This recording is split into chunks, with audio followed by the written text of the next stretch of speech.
आप सभी को मेरा सादर प्रणाम। आज की कहानी है मुंशी प्रेमचंद जी के द्वारा लिखी हुई कहानी अलगे ओझा।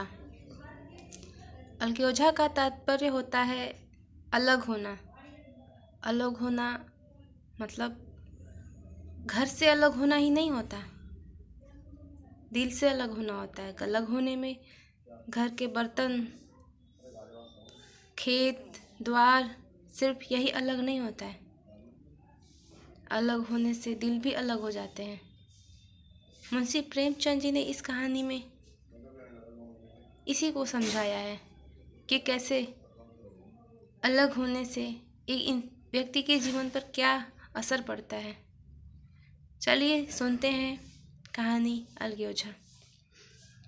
भोला महतो ने पहली स्त्री के मर जाने के बाद दूसरी सगाई की तो उसके लड़के रघु के बुरे दिन आ गए।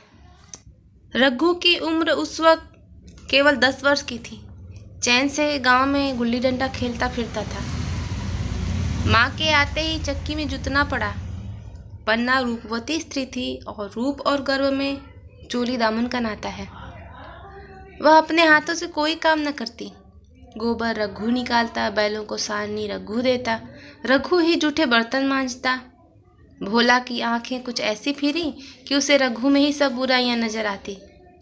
पन्ना की बातों को वह प्राचीन मर्यादा अनुसार आंखें बंद करके मान लेता था।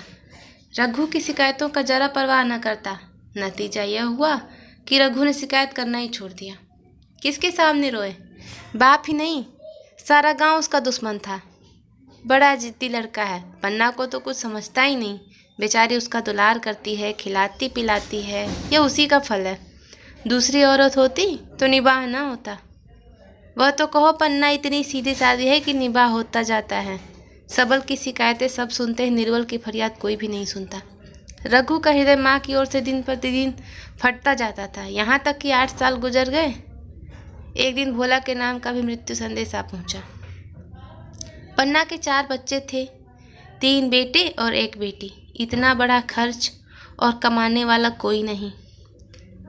रघु अब क्यों बात पूछने लगा? यह मानी हुई बात थी। अपनी स्त्री लाएगा और अलग रहेगा। स्त्री आकर और भी आग लगाएगी।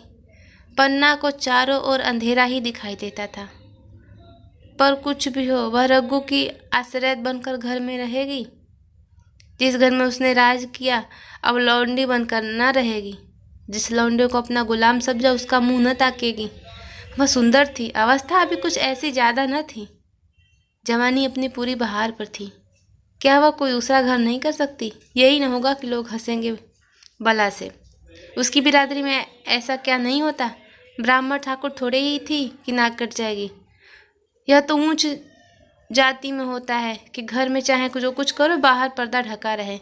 वह तो संसार को दिखाकर दूसरा घर कर सकती है। फिर वह रघु की दबल बनकर क्यों रहे? भोला को मरे 1 महीना गुजर चुका था। संध्या हो गई थी। पन्ना इसी चिंता में पड़ी हुई थी कि सहसा उसे ख्याल आया, लड़के घर में नहीं है। यह बैलों के लौटने की बिला है। कहीं कोई लड़का उसके नीचे आ जाए। और द्वार पर कौन है जो उनकी देखभाल करेगा? रघु को मेरे लड़के फूटी आंख नहीं भाते, कभी हंसकर नहीं बोलता। घर से बाहर निकली तो देखा रघु सामने झोपड़े में बैठा ऊँख की गटेरिया बना रहा है। लड़के उससे घेरे खड़े हैं। छोटी लड़की उसकी गर्दन में हाथ डाले उसकी पीठ पर सवार होने की चेष्टा कर रही है। पन्ना को अपनी आंखों पर विश्वास न आया। आज तो यह नई बात है। शायद दुनिया को दिखाता है कि मैं अपने भाइयों को कितना चाहता हूँ। और मन में छुरी रखी हुई है, घात मिले तो जान ही ले ले। काला सांप है, काला सांप, कठोर स्वर में बोली। तुम सबके यहाँ क्या कर रहे हो? घर में जाओ, सांझ की बेला है, गोरू आते होंगे। रघु ने विनीत नेत्रों से देखकर कहा, मैं तो हूँ ही काकी, डर किस बात का है? बड़ा लड़का केदार बोला, काकी रघु दादा ने हमारे लिए 2 गाड़ियाँ बना दी। यह देख, एक पर हम और खुन्नू बैठेंगे, दूसरी पर लक्ष्मण और झुनिया। दादा दोनों गाड़ियाँ खींचेंगे। यह कहकर एक कोने से 2 छोटी छोटी गाड़ियाँ निकाल लाया। 4 पहिए लगे थे। बैठने के लिए तख्ते और रोक के लिए दोनों तरफ बाजू थे। पन्ना ने आश्चर्य से पूछा, ये गाड़ियाँ किसने बनाई? केदार ने चिढ़कर कहा, रघु दादा ने बनाई है, और किसने? भगत के घर से बसुला और रुखानी मांग लाए और चटपट बना दी। खूब दौड़ती है काकी। बैठ खुन्नू, मैं खींचूं। खुन्नू गाड़ी में बैठ गया। केदार खींचने लगा। चर चर शोर हुआ, मानो गाड़ी भी इस खेल में लड़कों के साथ शरीफ है। लक्ष्मण ने दूसरी गाड़ी में बैठकर कहा, दादा खींचो। रघु ने झुनिया को भी गाड़ी में बिठा दिया और गाड़ी खींचता हुआ दौड़ा। तीनों लड़के तालियां बजाने लगे। पन्ना चकित नेत्रों से यह दृश्य देख रही थी और सोच रही थी कि यह वही रघु है या कोई और। थोड़ी देर बाद दोनों गाड़ियां लौटी। लड़के घर में जाकर इस यान यात्रा के अनुभव का बयान करने लगे। कितने खुश थे सब, मानो हवाई जहाज में बैठकर आए हों। खुन्नू ने कहा, काकी सब पेट दौड़ रहे थे। लक्ष्मण, और बछिया कैसी भागी? सब की सब दौड़ी। केदार, काकी रघु दादा ने दोनों गाड़ियाँ एक साथ खींच ले जाते हैं। झुनिया सबसे छोटी थी। उसकी व्यंजना शक्ति उछल कूद और नेत्रों में परिमित थी और तालियां बजा बजा कर नाच रही थी। खुन्नू, अब हमारे घर गाय भी आएगी काकी। रघु दादा ने गिरधारी से कहा है कि हमें एक गाय ला दो। गिरधारी बोला, कल लाऊंगा। केदार, 3 सेर दूध देती है काकी, खूब दूध पिएंगे। इतने में रघु भी अंदर आ गया। पन्ना ने अवहेलना की दृष्टि से देखकर पूछा, क्यों रघु, तुमने गिरधारी से कोई गाय मांगी है? रघु ने क्षमा प्रार्थना के भाव से कहा, हाँ मांगी तो है, कल लाएंगे। पन्ना, कितने रुपए किसके घर से आएंगे यह भी सोचा है? रघु, सब सोच लिया है काकी। यह मेरी ये मुहर नहीं है, इसके 25 रुपये मिल रहे हैं। 5 रुपये बचिया के मुजा दे दूंगा, बस गाय अपनी हो जाएगी। पन्ना सन्नाटे में आ गई। अब उसका अविश्वासी मन भी रघु के प्रेम और सज्जनता को अस्वीकार न कर सका। बोली, मुहर क्यों बेच देते हो? गाय की अभी कौन जल्दी है, हाथ में पैसे हो जाएं तो ले लेना। सुना सुना गला अच्छा न लगेगा। इतने दिनों गाय नहीं रही तो क्या लड़के नहीं जिए? रघु ने दार्शनिक भाव से बोला, बच्चों के खाने पीने के यही दिन है काकी। इस उम्र में न खाया तो फिर क्या खाएंगे? मुहर पहनना मुझे भी अच्छा नहीं मालूम होता। लोग समझते होंगे कि बाप तो मर गया, इसे मुहर पहनने की सूझी है। भोला महतो गाय की चिंता में ही चल बसे। न रुपए आए न गाय मिली, मजबूर थे। रघु ने यह समस्या कितनी सुगमता से हल कर दी। आज जीवन में पहली बार पन्ना को रघु पर विश्वास आया। बोली, गहना भी बेचना है तो अपनी मुहर क्यों बेचोगे, मेरी हंसुली ले लेना। रघु, नहीं काकी, वह तो तुम्हारे गले में बहुत अच्छी लगती है, मर्दों का क्या, मुहर पहने या ना पहने। पन्ना, चल मैं बूढ़ी हुई, अब हंसुली पहनकर क्या करना है? तू अभी लड़का है, तेरा गला अच्छा न लगेगा। रघु मुस्कुराकर बोला, तुम अभी से कैसे बूढ़ी हो गई? गांव में है कोई तुम्हारे बराबर? रघु की सरल आलोचना ने पन्ना को लज्जित कर दिया। उसके रूखे मुरझाए मुख पर प्रसन्नता की लाली दौड़ गई। 5 साल गुजर गए। रघु का सा मेहनती, ईमानदार, बात का धनी दूसरा किसान गांव में न था। पन्ना की इच्छा के बिना कोई काम न करता। उसकी उम्र अब 23 साल की हो गई थी। पन्ना बार बार कहती, भैया बहू को विदा करा लाओ, कब तक नैहर में पड़ी रहेगी? सब लोग मुझे ही बदनाम करते हैं कि यही बहू को नहीं आने देती। मगर रघु टाल देता था, कहता था, अभी जल्दी क्या है? उसे अपनी स्त्री के रंग ढंग का परिचय दूसरों से मिल चुका था। ऐसी औरत को घर में लाकर वह अपनी शांति में बाधा नहीं डालना चाहता था। आखिर एक दिन पन्ना की जिद करके कहा, तो तुम न लाओगे? कह दिया कि अभी कोई जल्दी नहीं। तुम्हारे लिए जल्दी न होगी, मेरे लिए तो जल्दी है। मैं आज आदमी भेजती हूँ, पछताओगी काकी, उसका मिजाज अच्छा नहीं है। तुम्हारी बला से जब मैं उसे कुछ बोलूँगी ही नहीं तो क्या हवा से लड़ेगी? रोटियां तो बना लेगी, मुझसे भीतर बाहर का सारा काम नहीं होता। मैं आज बुला लेती हूँ। बुलाना चाहती हो बुला लो, मगर फिर ना यह कहना कि मेहरिया को ठीक नहीं रह करता, उसका गुलाम हो गया। ना कहूँगी। जाकर 2 साड़ियाँ मिठाई लिया। तीसरे दिन मुलैया मैके से आ गई। दरवाजे पर नगाड़े सहनाइयाँ की मधुर ध्वनि आकाश में गूंजने लगी। मुंह दिखावे की रस्म अदा हुई। वह इस मरुभूमि में निर्मल जलधारा सी थी। गेहुआ रंग था, बड़ी बड़ी नुकीली पलकें, कपोलों पर हल्की सुर्खी, आंखों में प्रबल आकर्षण। रघु उसे देखते ही मंत्रमुग्ध हो गया। प्रातःकाल घड़ा का पानी लेकर चलती, तब उसका गेहुआ रंग प्रभात की सुनहरी किरणों से कुंदन हो जाता, मानो उषा अपनी सारी सुगंध, सारा विकास और उन्माद लिए मुस्कुराती चली जाती हो। मुलिया मैके से ही जली भुनी आई थी। मेरा शौहर छाती फाड़ कर काम करे और पन्ना रानी बनी बैठी रहे, उसके लड़के रईसजादे बने घूमे। मुलिया से बर्दाश्त न होगा, वह किसी की गुलामी न करेगी। अपने लड़के तो अपने ही होते नहीं, भाई किसके होते हैं। जब तक पर नहीं निकलते रघु को घेरे हुए हैं। ज्यों ही जरा सियाने हुए पर झाड़ कर निकल जाएंगे, बात भी न पूछेंगे। एक दिन उसने रघु से कहा, तुम्हें इनकी गुलामी करनी हो तो करो, मुझसे न होगी। रघु, तो फिर क्या करूं, तू ही बता। लड़के भी तो अभी घर का काम करने लायक भी नहीं है। मूलिया, लड़के रावत के हैं, तुम्हारे नहीं हैं। यही पन्ना है जो तुम्हें दाने दाने को तरसाती थी। सब सुन चुकी हूँ। मैं लौंडी बनकर न रहूँगी। रुपये पैसे का मुझे हिसाब नहीं मिलता। न जाने तुम क्या लाते हो और या क्या करती है। तुम समझते हो रुपये तो घर में ही है, मगर देख लेना तुम्हें जो एक फूटी कौड़ी भी मिले। रघु, रुपए तेरे हाथ में दूँ तो दुनिया क्या कहेगी, यह तो सोच। मूलिया, दुनिया जो चाहे कहे, मैं दुनिया के हाथों बिकी नहीं हूँ। देख लेना भाड़ लीप कर काला हाथ ही मिलेगा। फिर तुम अपने भाइयों के लिए मरो, मैं क्यों मरूं। रघु ने कुछ जवाब न दिया। जिस बात का भय था वह इतनी जल्दी सिर पर आ पड़ी, मगर उसे भी तक तो भंतो किया था तो साल 6 महीने और काम चलेगा बस। आगे का यह डोंगा चलता नजर नहीं आता। बकरे की अम्मा कब तक खैर मनाएगी। एक दिन पन्ना ने महुआ का सुखावन डाला। बरसात शुरू हो गई, मगर अनाज बघार में अनाज गीला हो रहा था। मूलिया से बोली, बहू जरा देखती रहना, मैं तालाब से नहाऊं। मूलिया ने लापरवाही से कहा, मुझे नींद आ रही है, तुम बैठ कर देखो। एक दिन न नहाओगी तो क्या होगा। पन्ना ने साड़ी उतार कर रख दी। नहाने न गई। मूलिया का बार खाली हो गया। कई दिन बाद एक शाम को पन्ना धान रोप कर लौटी। अंधेरा हो गया था। दिन भर की भूखी थी। आशा थी बहू ने रोटी बनाए रखी होगी, मगर देखा तो यहाँ चूल्हा ठंडा पड़ा हुआ था और बच्चे मारे भूख के तड़प रहे थे। मूलिया ने आहिस्ता से पूछा, आज अभी चूल्हा नहीं जला। केदार ने कहा, आज दोपहर को भी चूल्हा नहीं जला काकी, भाभी ने कुछ बनाया ही नहीं। पन्ना, तो तुम लोगों ने खाया नहीं क्या। केदार, कुछ नहीं, रात की रोटियां थी, खुन्नू और लक्ष्मण ने खाई, मैंने सत्तू खा लिया। पन्ना, और बहू। केदार, वह पड़ी सो रही है, कुछ नहीं खाया। पन्ना ने उसी वक्त चूल्हा जलाया और खाने बनाने बैठ गई। आटा गूंथती थी और रोती थी, क्या नसीब है, दिन भर खेत में जली, अब आई तो चूल्हे के सामने जलना पड़ रहा। केदार का 14वां साल था। भाभी के रंग ढंग देखकर सारी स्थिति समझ गया। बोला, काकी भाभी अब तुम्हारे साथ नहीं रहना चाहती। पन्ना ने चौंक कर पूछा, क्या कुछ कहती थी। केदार, नहीं, कुछ कहती तो नहीं थी, मगर मन में है उनके यही बात। फिर तुम उसे क्यों नहीं छोड़ देती, चाहे जैसे हमारा भी भगवान है।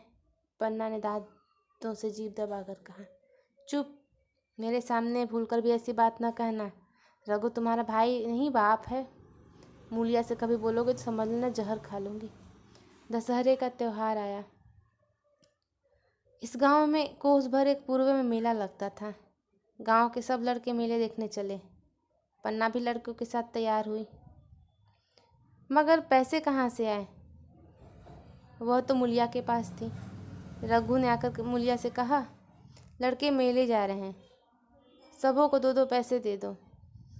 मूलिया ने तेवड़िया चढ़ाकर कही, घर में पैसे नहीं हैं। रघु, अभी तो तिलहन बिका था, कहते जल्दी उठ गए। मूलिया, हाँ उठ गए।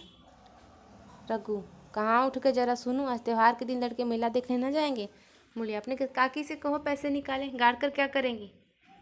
खूंटी पर कुंची हाथ से पकड़ लिया और बोली, मुझे कुंजी दे दो, नहीं तो ठीक ना होगा। खाने पहनने को भी चाहिए, कागज़ किताब को भी चाहिए और उस पर मेला देखने को भी चाहिए। हमारी कमाई इसलिए नहीं है कि दूसरे खाएं और मुझे बताओ दें।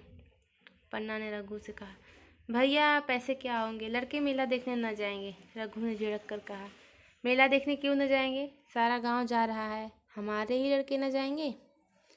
यह कहकर रघु ने अपना हाथ छुड़ा लिया और पैसे निकाल कर लड़कों को दे दिया, मगर कुंजी जब मूलिया को देने लगा तब उसने उसे आंगन में फेंक दिया और मुंह लपेट कर लेट गई। लड़के मेला देखने न गए। इसके बाद 2 दिन गुजर गए। मूलिया ने कुछ नहीं खाया।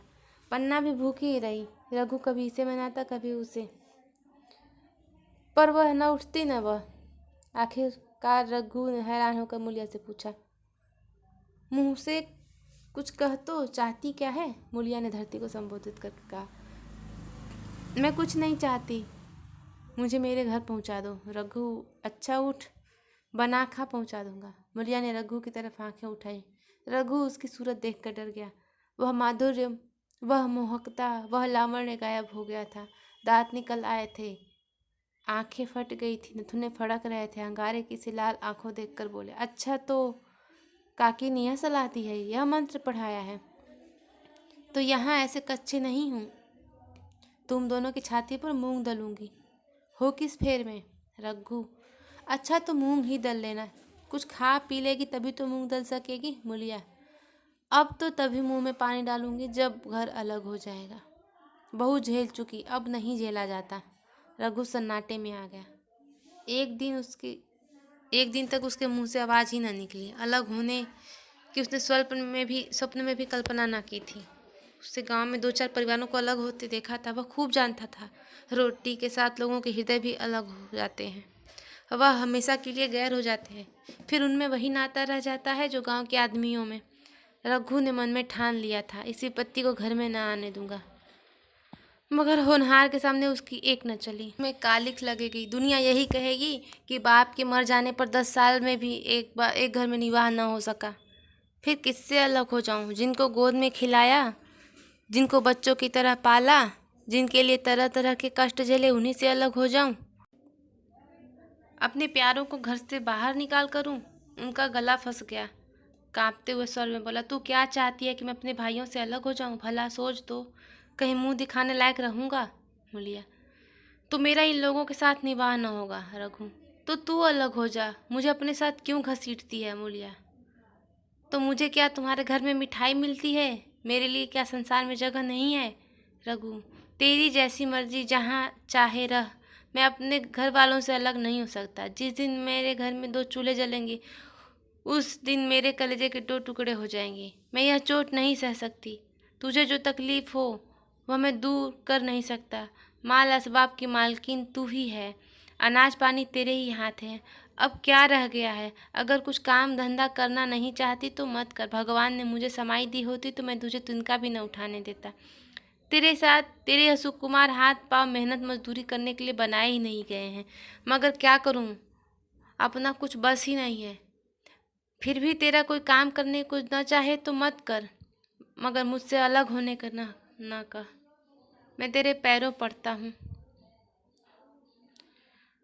मुलिया ने सिर से आंचल खिसकाया और जरा समीप आकर बोली, मैं काम करने से नहीं डरती, न बैठे बैठे खाना चाहती हूँ, मगर मुझसे किसी की धौंस नहीं सही जाती। तुम्हारी ही काकी घर का काम काज करती हैं तो अपने लिए करती हैं, अपने बच्चों के लिए करती हैं, मुझ पर कुछ एहसान नहीं करती। फिर मुझ पर धौंस क्यों जमाती हैं? उन्हें अपने बच्चे प्यारे होंगे, मुझे तो तुम्हारा आसरा है। मैं अपनी आंखों में यह नहीं देख सकती कि सारा घर तो चैन से करे, जरा जरा से बच्चे तो दूध पिएं और जिसके बलबूते पर यह गृहस्थी बनी हो ये मट्ठे को तरसे, कोई उसका पूछने वाला न हो। जरा अपना मुंह तो देखो, कैसी सूरत निकल आई है। औरों के तो 4 बरस में अपने पट्ठे तैयार हो जाएंगे, तुम तो 10 साल में खाट पर पड़ जाओगे, बैठ जाओगे। खड़े क्यों हो? क्या मार कर भागोगे? तुम्हें जबरदस्ती न बांध लूँगी? या मालकिन का हुक्म नहीं? सच कहूँ तुम बड़े कटकलेजी हो। मैं नहीं जानती ऐसे निर्भयों से पाला पड़ा है, तो मैं इस घर में भूल से ना आती भी तो मन न लगाती, मगर अब तो मन तुमसे लग गया है। घर भी जाऊँ तो मन यहाँ ही रहेगा और तुम जो हो मेरी बात नहीं पूछते। मुलिया की ये रसीली बातें का रघु पर कोई असर न पड़ा। वह उसी रुखाई से बोला, मुलिया, मुझसे यह न होगा। अलग होने का ध्यान करते ही मेरा मन न जाने कैसा हो जाता, यह चोट मुझसे न सही जाएगी। मुलिया ने परिहास करके कहा, तो चूड़ियाँ पहनकर अंदर बैठो ना, लाओ मैं मूछें लगा लूँ। मैं तो समझती थी कि तुम्हें भी कुछ कलबल है, अब देखती हूँ तो निरे मिट्टी के लौंदे हो। पन्ना दालान में खड़ी दोनों की बातें सुन रही थी, अब उससे न रहा गया। सामने आकर रघु से बोली, जब वह अलग होने पर तुली हुई है फिर तुम क्यों उसे जबरदस्ती मिलाए रखना चाहते हो? तुम मुँह से लेकर रहो, हमारे भगवान ने निभाह दिया तो अब क्या डर है। अब तो भगवान की दया से तीनों लड़के सयाने हो गए, अब कोई चिंता नहीं। रघु ने आंसू भरी आंखों से पन्ना को देखकर कहा, काकी तू भी पागल हो गई है क्या? जानती नहीं 2 रोटियां होते ही 2 मन हो जाते हैं? पन्ना, जब वो मानती ही नहीं तब तुम क्या करोगे? भगवान की मर्जी हो गई तो कोई क्या करेगा। प्रारब्ध में जितने दिन साथ में रहना लिखा था उतने दिन साथ में रहे। अब उसकी यही मर्जी है तो यही सही। तुमने मेरे बाल बच्चों के लिए जो कुछ किया वह भूल नहीं सकती। तुमने इनके सिर पर हाथ न रखा होता तो आज न जाने इनकी क्या गति होती और न जाने किसके द्वार पर ठोकरें खाते होंगे, न जाने कहाँ कहाँ भीख मांगते फिरते। तुम्हारा जस मरते दम तक गाऊंगी। अगर मेरी खाल तुम्हारे जूते बनाने के काम आते तो खुशी से दे दूं। चाहे तुमसे अलग हो जाऊं, पर जिस घड़ी पुकार के कुत्ते की तरह दौड़ी आऊंगी। यह भूल कर भी न सोचना कि मैं तुमसे अलग होकर मैं तुम्हारा बुरा चेतूंगी। जिस दिन तुम्हारा अनभल मेरे मन में आए उस दिन मैं मर जाऊंगी। भगवान करे तुम दूधो नहाओ पूतो फलो। मरते दम तक यही आशीष मेरे रोए रोए से निकलती रहेगी। और अगर लड़के भी अपने बाप के हैं तो मरते दम तक तुम्हारा पोस मानेंगे। यह कहकर पन्ना रोती हुई वहाँ से चली गई। रघु मूर्ति की तरह बैठा रहा। आसमान की ओर टकटकी लगी थी और आंखों से आंसू बह रहे थे। पन्ना की बातें सुनकर मुलिया समझ गई कि अपने पाँव बाहर हैं। चटपट उठी, घर में झाड़ू लगाई, चूल्हा जलाया और कुएं से पानी लाने चली। उसकी टेक पूरी हो गई थी। गांव में स्त्री के दो दलबल होते हैं, एक बहुओं का, दूसरा सासों का। बहुएं सलाह और सहानुभूति के लिए अपने दल में जाती हैं और सासें अपने। दोनों की पंचायतें अलग होती हैं। मुलिया को कुएं पर 2-3 बहुएं मिल गई। एक से पूछा, आज तो तुम्हारी बुढ़िया बहुत रोध हो रही थी। मुलिया ने विजय के गर्व से कहा, इतने दिनों से घर की मालकिन बनी हुई थी। राजपाट छोड़ते किसे अच्छा लगता है। बहन मैं उनका बुरा नहीं चाहती, लेकिन एक आदमी की कमाई में कहाँ तक बरकत होगी। मेरे भी तो यही खाने पीने पहनने ओढ़ने के दिन हैं। अभी उनके पीछे मरो, फिर बाल बच्चे हो जाएं, उनके पीछे मरो, सारी जिंदगी रोते ही कट जाएगी। एक बहू, बुढ़िया यही चाहती है कि यह सब जन्म भर लौंडी बनी रहे, मोटा झोटा खाएं और पड़ी रहें। दूसरी बहू, किस भरोसे पर कोई मरे। अपने लड़के तो बात नहीं पूछे, पराए लड़कों का क्या भरोसा। कल इनके हाथ पैर हो जाएंगे, फिर कौन पूछता है। अपनी अपनी मेहरिया का मुंह देखेंगे। पहले से ही फटकार देना अच्छा है, फिर तो कोई कलक न होगा। मुलिया पानी लेकर गई, खाना बनाया और रघु से बोली, जाओ नहाओ, रोटी तैयार है।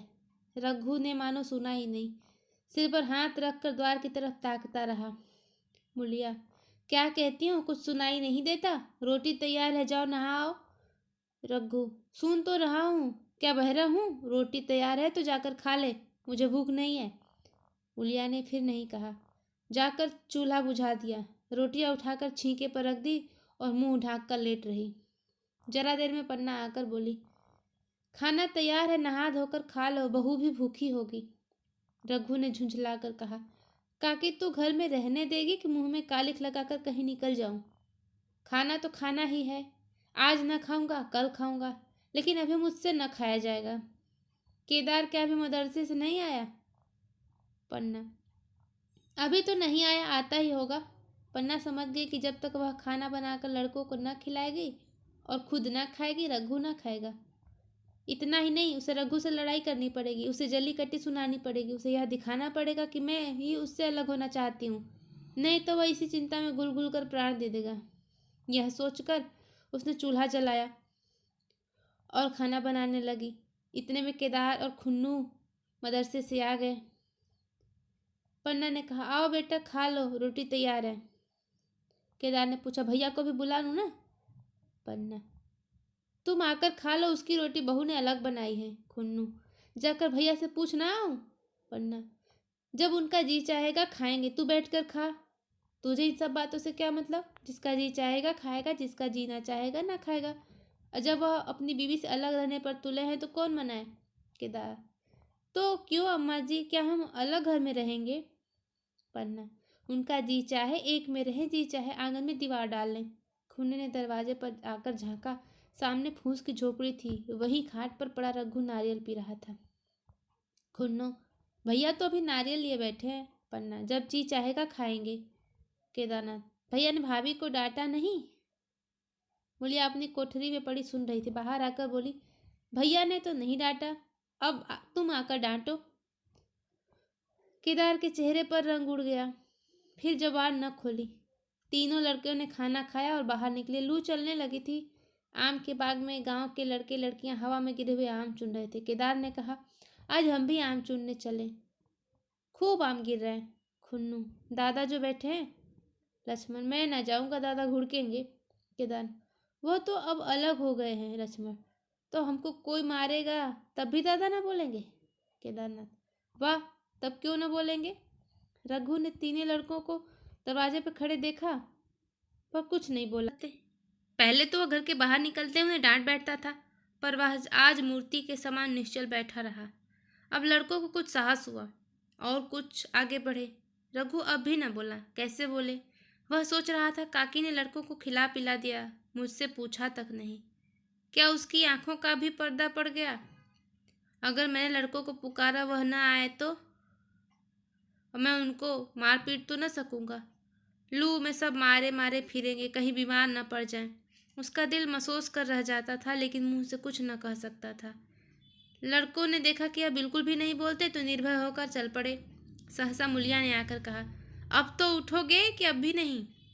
जिसके नाम का फाका कर रहे हो उन्होंने मजे से लड़कों को खिलाया और आप खाया, अब आराम से सो रही हैं। मोर पिया न बात पूछे, मोर सुहागे नाव। एक बार भी मुंह से न फूटा कि चलो भैया खा लो।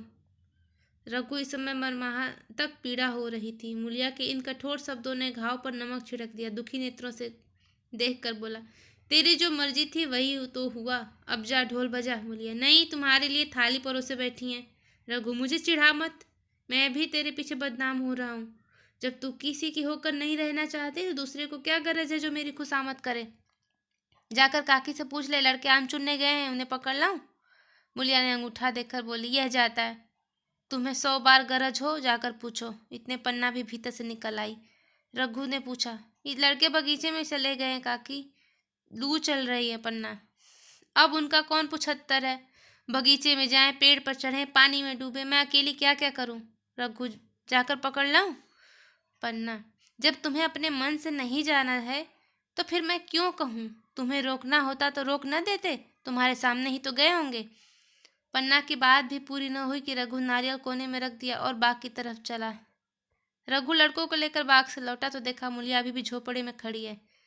बोला, तू जाकर खा क्यों नहीं लेती? मुझे इस बेला भूख नहीं है। मुलिया ऐंठ कर बोली, हाँ, भूख क्यों लगेगी? भाइयों ने खाना खाया और तुम्हारे पेट में पहुंच ही गया होगा।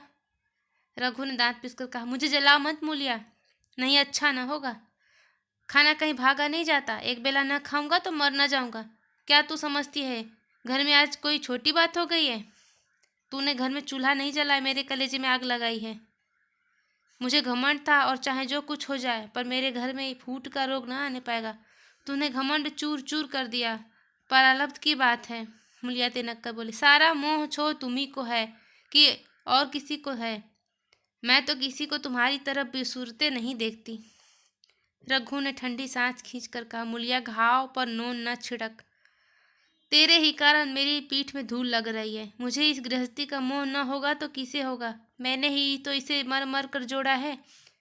जिनको गोद में खिलाया वही आज मेरे पट्टीदार होंगे। जिन बच्चों को मैं डांटता था आज उन्हें कड़ी आंखों से देख भी नहीं सकता। मैं उनके भले के लिए कोई बात भी करूं तो दुनिया यही कहेगी कि अपने भाइयों को लूटे लेता है। जा, मुझे छोड़ दे, अभी मुझसे न खाया जाएगा। मुलिया, मैं कसम रखा दूंगी, नहीं चुपके से चलो। रघु, देख, अब कुछ भी नहीं बिगड़ा है, अपना हट छोड़ दे। मुलिया, हमारा ही लहू पिए जो खाने न उठे। रघु ने कानों पर हाथ रखकर कहा, यह तूने क्या किया मुलिया? मैं तो उठ ही रहा था, चल खा लूं। नहाने धोने कौन जाए, लेकिन इतनी कह देता हूँ कि चाहे 4 की जगह 6 रोटियां खा जाऊं, चाहे तू मुझे घी के मटके ही में डुबा दे, पर यह दाग मेरे दिल से न मिटेगा। मुलिया, दाग बाग सब मिट जाएगा, पहले सबको ऐसा ही लगता है। देखते नहीं उधर कैसे चैन की बंसी बज रही है? वह तो बना ही रही थी कि किसी तरह यह सब अलग हो जाए। अब वह पहले किसी चांदी तो है नहीं जो कुछ घर में आवे, सब गायब। अब क्यों हमारे साथ रहने लगी? रघु ने आहत स्वर में कहा, इसी बात का तो मुझे गम है। काकी ने मुझे ऐसी आशा न थी। रघु खाने बैठा तो कौरविश के घूंट सा लगता था। जान पड़ता था रोटियां भूसी की हैं, दाल पानी सी लगती। पानी कंठ के नीचे न उतरता, दूध की तरफ देखा तक नहीं। 2-4 ग्रास खाकर उठ गया, जैसे किसी प्रियजन के श्राद्ध का भोजन हो। रात का भोजन भी उसने इसी तरह किया। भोजन क्या किया? कसम पूरी की। रात भर उसका चित्त उद्विग्न रहा। एक अज्ञान शंका उसके मन पर छाई हुई थी, जैसे भोला महतो द्वार पर बैठा रो रहा हो। वह कई बार चौंक कर उठा। ऐसा जान पड़ा भोला उसकी ओर तिरस्कार की आंखों से देख रहा है। वह दोनों जून करता था, पर जैसे शत्रु के घर। भोला की शोकमग्न मूर्ति आंखों से न उतरती थी। रात को उसे नींद न आती। वह गांव में निकलता तो इस तरह मुंह छुपाए कि जैसे मानो गौ हत्या की हो। 5 साल गुजर गए। अब रघु 2 लड़कों का बाप था। आंगन में दीवार खींच गई थी, खेतों में मेड़े डाल दी गई थी, बैल बछिए बांध लिए गए थे। केदार की उम्र अब 19 की हो गई थी। उसने पढ़ना छोड़ दिया था और खेती का काम करता था। खुन्नू गाय चराता था। केवल लक्ष्मण अब तक मदरसे जाता था। पन्ना और मुलिया दोनों एक दूसरे की सूरत से जलती थी। मुलिया के दोनों लड़के बहुधा पन्ना के ही पास रहते थे। वही उन्हें उपटन लगाती, काजल मलती, वही गोद लिए फिरती, मगर मुलिया के मुंह से अनुग्रह का एक शब्द भी न निकलता। न पन्ना इसकी इच्छुक थी। वह जो कुछ करती निर्वाज्य भाव से करती थी। उसके 2 लड़के अब कमाऊ हो गए थे। लड़की खाना पका लेती थी, वह खुद ऊपर का काम काज कर लेती। इसके विरुद्ध रघु अपने घर अकेला था, वह भी दुर्बल, अशक्त और जवानी में बूढ़ा। अभी आयु 30 वर्ष से अधिक न थी, लेकिन बाल खिचड़ी हो गए थे। कमर भी झुक जाती थी। खांसी ने जीर्ण कर रखा था। देखकर दया आती थी। और खेती पसीने की वस्तु है। खेती की जैसी सेवा की जानी चाहिए उससे न हो पाती। फिर अच्छी फसल कहाँ से आए? कुछ ऋण भी हो गया था, वह चिंता के मारे डालती थी। चाहिए तो यह था कि अब उसे कुछ आराम मिलता। इतने दिनों के निरंतर परिश्रम के बाद सिर का बोझ कुछ हल्का होता, लेकिन मुलिया की स्वार्थपरता और अदूरदर्शिता ने लहराती हुई खेती उजाड़ दी। अगर सब एक साथ रहते तो वह अब तक पेंशन पा जाता। मजे में द्वार पर बैठा हुआ नारियल पीता। भाई काम करते, वह सलाह देता। महतो बना फिरता। कहीं किसी के झगड़े चुकाता, कहीं साधु संतों की सेवा करता। वह अवसर हाथ से निकल गया। अब तो चिंता का भार दिन प्रतिदिन बढ़ता जाता था। आखिर उसे धीमा धीमा ज्वर रहने लगा। हृदयशूल, चिंता, कड़ा परिश्रम और अभाव का यही पुरस्कार है। पहले कुछ परवाह न की, समझा आप ही अच्छा हो जाएगा, मगर कमजोरी बढ़ने लगी तो दवा की फिक्र हुई। जिसने जो बता दिया खा लिया। डॉक्टरों और वैद्यों के पास जाने की सामर्थ्य कहाँ, और सामर्थ्य भी होती तो रुपए खर्च कर देने के सिवा और नतीजा ही क्या था। जीर्ण ज्वर की औषधि आराम और पुष्टिकारक भोजन है। न वह बसंत मालती का सेवन कर सकता था, न आराम से बैठकर बलवर्धक भोजन कर सकता था। कमजोरी बढ़ती ही गई। पन्ना को अवसर मिलता तो वह आकर उसे तसल्ली देती, लेकिन उसके लड़के अब रघु से बात भी न करते थे। दवा दारू तो क्या करते, उसका और मजाक उड़ाते। भैया समझते थे कि हम लोग अलग होकर सोने का ईंट रख लेंगे। भाभी भी समझती थी सोने से लद जाऊंगी। अब देखे कौन पूछता है। सीसा सिकसक कर न मरे तो कह देना। बहुत हाय हाय भी अच्छी नहीं होती। आदमी उतना काम करे जितना हो सके, यह नहीं कि रुपये के लिए जान दे दे। पन्ना कहती, रघु बेचारे का कौन दोष है। केदार कहता, चल मैं खुद समझता हूँ। भैया की जगह होता तो डंडे से बात करता। मजाक थी कि औरत यूं जिद करती। यह सब भैया की चाल थी, सब सधी सधी बात है। आखिर एक दिन रघु टिमटिमाता हुआ दीपक जीवन बुझ गया। मौत ने सारी चिंताओं का अंत कर दिया। अंत समय उसने केदार को बुलवाया था, पर केदार को ऊँख में पानी देना था। डरा कहीं दवा के लिए न भेज दे। बहाना बना दिया। मुलिया का जीवन अंधकारमय हो गया। जिस भूमि पर उसने मंसूबे की दीवार खड़ी की थी, वह नीचे खिसक गई थी। जिस खूंटे के बल पर वह उछल रही थी, वह उखड़ गया था। गांव वालों ने कहना शुरू किया, ईश्वर ने कैसा दंड तत्काल दंड दिया। बेचारी लाज के मारे अपने दोनों बच्चों लिए रोया करती। गांव में किसी को मुंह दिखाने का साहस न होता। प्रत्येक प्राणी उसे यह कहता हुआ मालूम होता था। मारे घमंड के धरती पर पांव न रखती थी। आखिर सजा मिल गई कि नहीं? अब इस घर में कैसे निर्वाह होगा? किसके सहारे रहेगी? किसके बल पर खेती होगी? बेचारा रघु बीमार था, दुर्बल था, पर जब तक जीता रहा अपने काम करता रहा। मारे कमजोरी की कभी कभी सिर पकड़ के बैठ जाता और जरा दम लेकर फिर हाथ चलाने लगता था। सारी खेती तहस नहस हो रही थी। उसे कौन संभालेगा? अनाज की ढांठें खलिहान में पड़ी थी। ऊँख अलग सूख रही थी। वह अकेली क्या क्या करेगी? फिर सिंचाई अकेले आदमी का काम तो नहीं। 3-3 मजदूर कहाँ से लाए? गांव में मजदूर थे ही कितने। आदमियों के लिए खींचातानी हो रही थी। क्या करे क्या न करे। इस तरह 13 दिन बीत गए। क्रियाकर्म से छुट्टी मिली। दूसरे ही दिन सवेरे मुलिया ने बालकों को गोद में उठाया और अनाज मारने चली। खलिहान में पहुंचकर एक को तो पेड़ के नीचे नरम घास पर बिस्तर बनाकर सुला दिया और दूसरे को वहीं बैठाकर अनाज मारने लगी। बैलों को हाँकती थी और रोती थी। क्या इसलिए भगवान ने उसको जन्म दिया था? देखते देखते क्या से क्या हो गया। इन्हीं दिनों पिछले साल भी अनाज मारा गया था। वह रघु के लिए लोटे में शरबत और मटर की घुंघरी लेकर आई थी।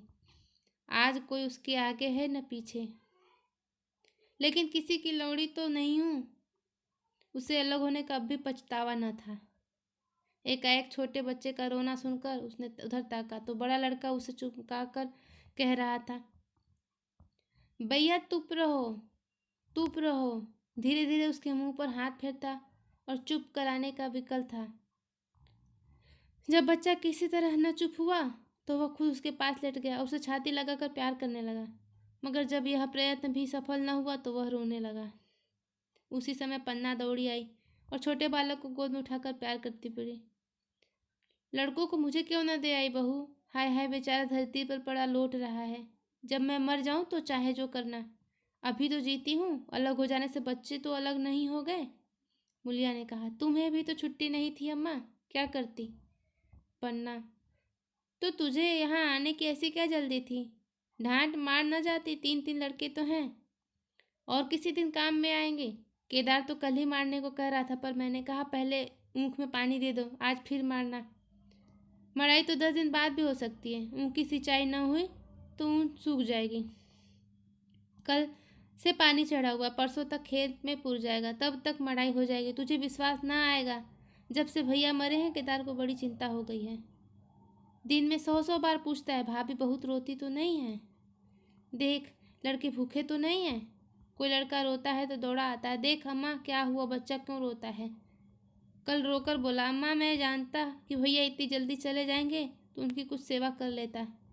कहाँ जगह जगह उठता था, अब देखती हो पहर रात से उठकर काम में लग जाता है। खुन्नू कल जरा सा बोला, पहले हम अपनी ऊँख में पानी दे लेंगे तब भैया की ऊँख में, पर केदार ने ऐसा डांटा कि खुन्नू के मुंह से फिर बात ना निकली।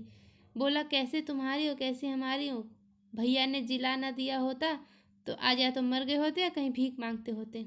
आज तुम बड़े ऊँख वाले बने हो। ये उन्हीं की पुण्य प्रताप है कि आज भले आदमी बने बैठे हो। परसों रोटी खाने को बुलाने गई तो मड़िया में बैठा रो रहा था। पूछा क्यों रोता है तो बोला, अम्मा भैया इसी अलगोझा के दुख में मर गए। नहीं अभी उनकी उम्र ही क्या थी, यह उस वक्त न सूझा, नहीं तो उनसे क्यों बिगाड़ करते। यह कर पन्ना मुलिया की ओर संकेतपूर्ण दृष्टि से देखकर कहा, तुम्हें वो अलग न रहने देगा बहू। भैया हमारे लिए मर गए तो हम भी उनके बाल बच्चों के लिए मर जाएंगे। मुलिया की आंखों से आंसू जारी थे। पन्ना की बातों में सच्ची वेदना, सच्ची सांत्वना, सच्ची चिंता भरी हुई थी। मुलिया का मन उसकी ओर आकर्षित न हुआ था, जिससे वह व्यंग और प्रतिकार भय था। वह इतने दयालु और इतने शुभेच्छुक हो गए थे। आज पहली बार उसे अपनी स्वार्थपरता पर लज्जा आई। पहली बार आत्मा ने अलगोझे पर धिक्कारा। इस घटना को हुए 5 साल गुजर गए। आज पन्ना बूढ़ी हो गई है। केदार घर का मालिक है, मुलिया घर की मालकिन है। खुन्नू और लक्ष्मण के विवाह हो चुके हैं, मगर केदार अभी तक कुंवारा है। कहता है मैं विवाह ना करूँगा। कई जगहों से बातचीत हुई, कई सगाइयाँ आई, पर उसने हामी न भरी। पन्ना ने कंपे लगाए, जाल फैलाए, पर वह न फंसा। कहता, औरतों से कौन सुख। मेहरिया घर में आई और आदमी का मिजाज बदला। फिर जो कुछ है वह मेहरिया है। माँ बाप भाई बंधु सब पराए हैं। जब भैया जैसे आदमी का मिजाज बदल गया तो फिर दूसरों की क्या गिनती। 2 लड़के भगवान के दिए हैं और क्या चाहिए। बिना ब्याह के 2 बेटे मिल गए, इससे बढ़कर और क्या होगा। जिसे अपना समझो वह अपना है, जिसे गैर समझो वह गैर। एक दिन पन्ना ने कहा, तेरा वंश कैसे चलेगा? केदार, मेरा वंश तो चल रहा है, दोनों लड़कों को अपना ही समझता हूँ। पन्ना, समझने पर ही है तो तू मुलिया को भी अपनी मेहरिया समझता होगा। केदार ने झेंपते हुए कहा, तुम तो गाली देती हो अम्मा। पन्ना, गाली कैसी, तेरी भाभी ही तो है। केदारनाथ, मेरे जैसे लठ गंवार को वह क्यों पूछने लगी। पन्ना, तू करने को कह तो मैं उससे पूछूं। केदार, नहीं मेरी अम्मा, कहीं रोने गाने न लगे। पन्ना, तेरा मन हो तो मैं बातों बातों में उससे मन की थाह लूं। केदार, मैं नहीं जानता, जो चाहे कर। पन्ना केदार के बाद की मन की बात समझ गई। लड़के का दिल मूलिया पर आया हुआ है, पर संकोच और भय के मारे कुछ नहीं कहता।